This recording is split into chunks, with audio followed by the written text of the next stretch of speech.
Hey Kendall, how you doing? Okay, so let's go ahead and take a look here. Wow, you work fast.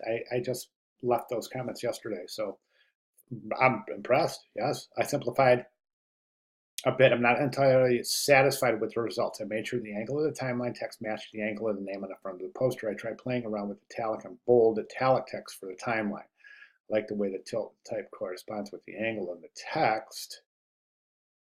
So far, the first line is the only.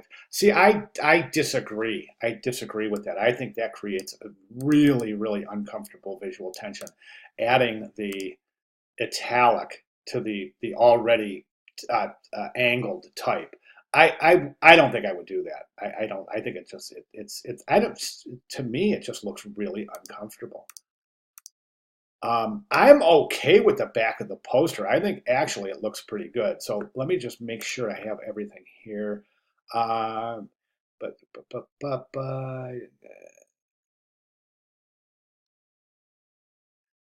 okay, all right. So let's go ahead and take a look then. Front of the poster. Good job on that B. I'm so glad you changed that. That looks fantastic. This front of the poster looks. It really looks great. I think you've done a really nice job here. I think you're everything you're trying to communicate is being communicated in this front of this poster.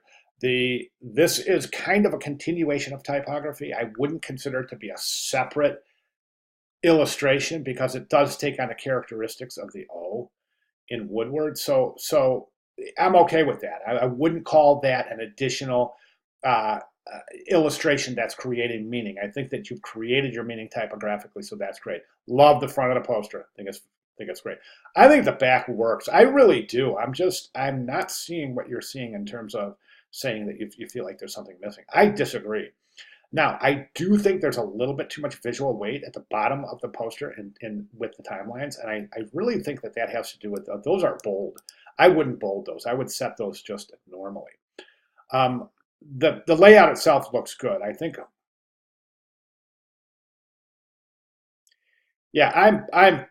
the poster looks fantastic. Well, let's just go ahead and jump into the typography. The drop cap is a great idea. That really adds some nice visual punch to that area. I think that's beautiful. Good job there.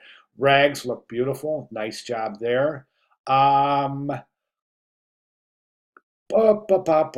now, if you can see this, now this is probably a PDF rendering, but I want you to check anyways, because if you can see right now, we seem to have a couple of different weights in your type. It's so strange. But this, okay, so see Research Institute at Basel right there? This almost looks like it's bold next to that.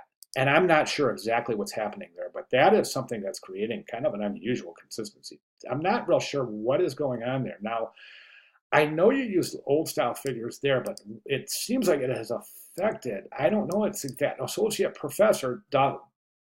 It could be a PDF rendering. So just check your weights on your type. Make sure those aren't bold. Make sure that you're all set at the right weight there, and we should be just fine. So as you can see what I'm saying, um, that just looks a little lighter. Than these two lines right here look a little lighter than these two lines. So definitely check that. Good job with your old style figures. Uh, Let me see. I'm going to zoom in here a little bit. I'm going to get a closer look. Uh, bu- bu- bu- bu-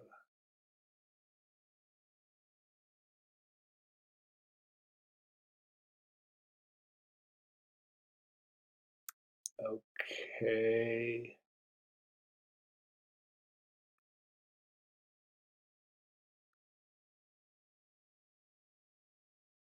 Okay. Not really seeing any areas that will be applicable for small caps. I'll look at the timeline in a second. But right over here, I noticed in the last two paragraphs, we've got typographic widows at the end of the last two paragraphs. You definitely do not want those to, you want to edit those. Definitely. You do not want widows. It's one of the first things that a portfolio reviewer and a hiring professional at that time is going to look for is widows. So we definitely definitely want to. I chuckle because it's kind of a standing joke. It's like, okay, widows. Most in typography, when you're being reviewed, if you see a widow, typically it's like, okay, now there's some warning signs. So let's get rid of those widows. Definitely. Um, okay, let's jump down to the timeline. Okay, I do see some areas that are definitely suitable for small caps. MIT. Um, these are N dashes, okay? So theoretically, technically these should be N dashes. N as in Nancy. There's typically no space before or after a dash, an M dash, or an N dash. So be sure, it's hard to tell. Right now, it looks like you have an N dash, an M dash as you're separating the idea. I see what you've done. It's actually pretty smart. You've got an N dash separating the numbers and an M dash separating the number. You know what? Now that I see that, that's okay. That's actually a pretty smart decision.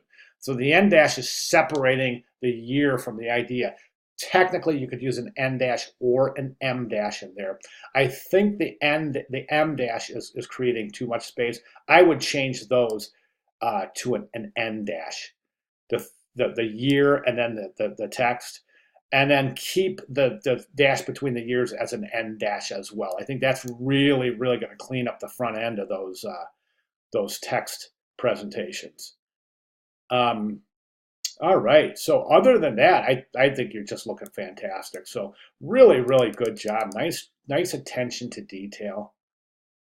Good looking work. All right. So go ahead, make your final changes, and looking forward to seeing your final. If you have any questions at all, please let me know. I'll be glad to clarify or provide further recommendations before your final submission on Sunday. So great job. Thanks so much.